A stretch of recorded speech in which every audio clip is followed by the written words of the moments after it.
Hi, this is Toni Wade, the Compassionate Investor, and we are talking about live for free. And this is the second step in that process. This is where you build your foundation. Now, let me tell you, if you skip this part, yeah, it's going to be hard. Some people try to skip it, but this part is your foundation. If you can think of a foundation of a house, and if I were to build a house with no foundation, that house is not going to last. It's going to fall. It's going to crumble.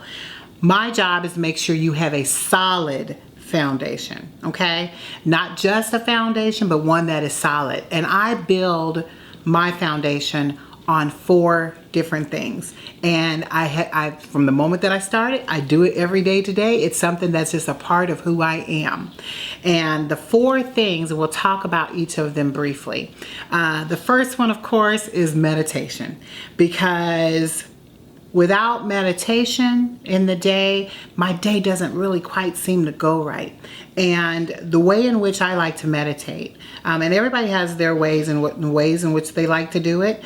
I personally like to get into a place where I'm by myself, hopefully in a corner somewhere away from distractions, because sometimes those things do happen. But some people can do it where stuff is going on all around them and they can meditate. I'm not quite there yet because I get distracted pretty easily. But I have to find myself in a place where I go completely away. And I like to do it early in the morning. But there are times that you can do it several times in the day, at least 20 minutes. But my best time is first thing in the morning. And I usually do it either at 5:14, 5:47, but it's usually in that 5 a.m. time frame that I am meditating. And when I get into that space of meditation, I'm in that corner, and I used to do this thing where it was sort of like it was like, I only say like a chant. It wasn't a word that was a word, but it was a phrase that, or it was a combination of letters. How about that? That meant nothing. And that's how I used to do it, because that was what they call transcendental meditation. But I've evolved at least to something that's comfortable for me. So my goal is whatever you find that works for you, do that works for you. I love, while I'm meditating, envisioning myself floating on the water with my whole body and soul up before God. And He and I are in that space together. And I am just in that zone on Him, in Him, and we are communicating. That's my favorite time to be. Now, I've heard other people do it differently. Some people actually have a phrase that they like to use. Some people like to think about how their life is going to be. Some people like music in the background. All of those things work as long as you are taking that time to be still, because there is power in that pause, and there's power in just being still. And that's what meditation reflects for me. So that's why I love meditation. I do it every day. Sometimes I do it twice a day if I can. But there are times that I've maybe missed a day.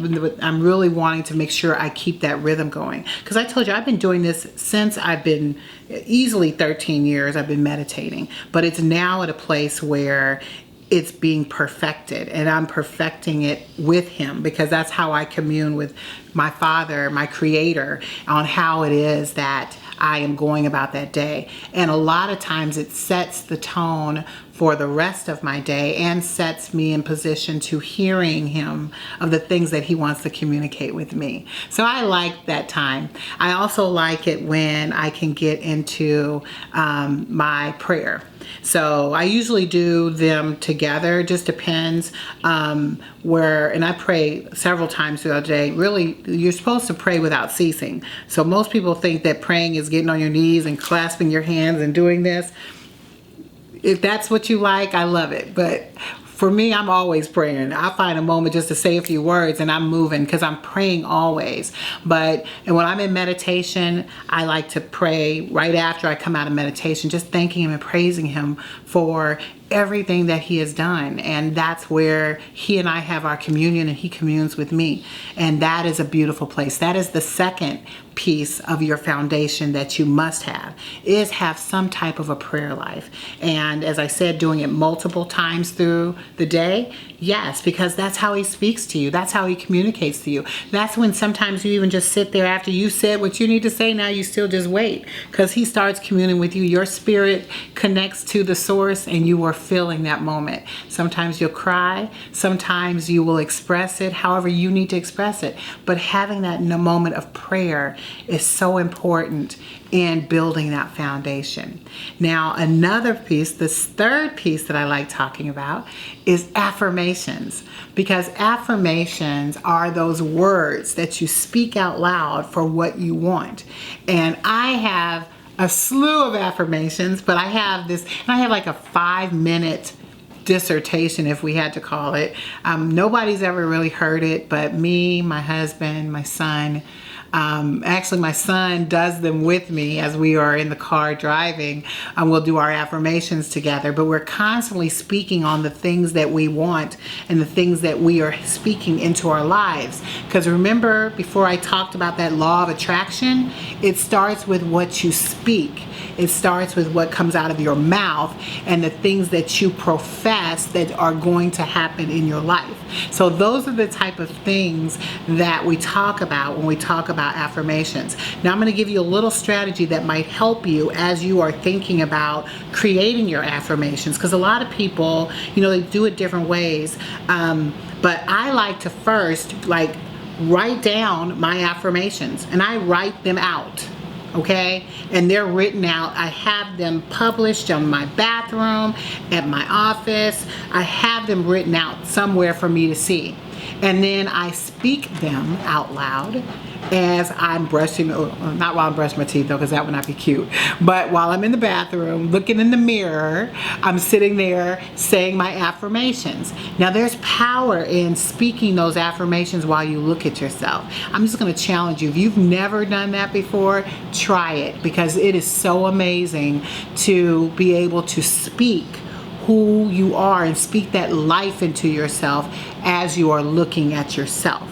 So definitely getting in a position where you've written them out, you have them posted for yourself to be able to speak out, and then you do that. Now I've also recorded myself doing it. Why? Because while I'm in the car driving and I'm not listening to a book or a professional development book, I'm listening to myself do the affirmations. Why? Because you want to get to the point where it's natural, where it just comes out of you. Like I could recite them to you. Maybe one day I will. I take that very personal, to be honest with you. So they're mine. And I sort of keep them to myself. That's why it's just me, my husband, my son that pretty much know what we say. It's like a 5-minute dissertation of us talking about the life we're speaking into ourselves. But there is power in that. And last but not least, is our daily rituals. Now, and I call it my planner. If you would ever see my planner, I might do a snapshot so you can see what it looks like, but my schedule is 100% full. Why? Because there are 24 hours in a day, and there's not 1 minute that I did not account for on my calendar. And that's a part of my daily ritual of performing. I keep my calendar solid as I am doing those daily rituals. So as I talk to you about affirmations and my meditation and my prayer, guess what? It's on my calendar. I have it on my calendar in a space that tells me this is what I'm doing. There's not one white spot on my calendar, because that I'm showing God that I cherish every moment that He's given me to be able to live this day. And I have planned it out, and I'm going to fulfill it. Everything that I desire is on my calendar. And I have always said, if it's not on your calendar, it doesn't exist. So I just want to encourage you, if you've not kept a calendar and you have a lot of white blank spot on your page, go and try to fill it up, because that is a challenge within itself, but it becomes where it's a part of you. It's a part of my daily ritual every day, because I value my calendar, I value my time, I value your time. So you want to make sure you have valued what God has given you and you've utilized it to the fullest of your ability with the foundations that He has laid out for you by incorporating daily affirmations, your meditation and your prayer into the life that He's created for you, so that you can fully have a successful life. This here is the second step of how to live for free. And we'll be back in a moment.